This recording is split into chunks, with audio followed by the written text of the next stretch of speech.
All right, I'm going to go back to our site. And in Drupal 7, I'm going to add a new field for location. I'll select text as the type, and there's only one widget. I'll click Save. And then over here in Drupal 8, we'll add a label to our text input called location. I'll click Save and Continue. Here we have the field settings, and you can see that the difference in Drupal 8 is that we can set the number of values. In Drupal 7, this doesn't come until a little bit later. If I click Save Field Settings and scroll down, you can see that we can set the number of values here. But what's funny is that the number of values works the same in 7 as it does in 8. That is, that it's a global setting. So if we create multiple instances of this field for multiple content types, and we change the number of values here, it will change it for all of the content types. In Drupal 7, the global settings were indicated by this field settings box. However, wrapping your mind around how this works usually takes a little bit of time, partly because of weird things like the number of values not displaying until this part of the process. In Drupal 8, however, it's a lot more clear. So let's set the number of values to 1 and click Save Field Settings.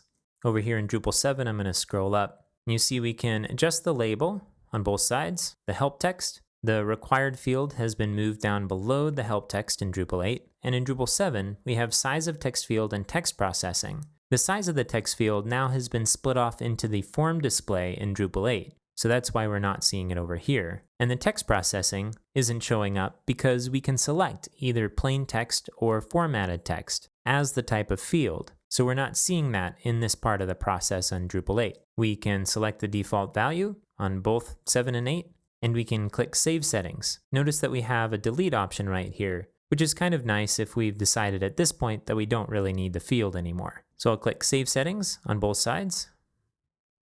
And so now we have our location field. If we edit it, I'm going to click Edit in Drupal 7 and in 8.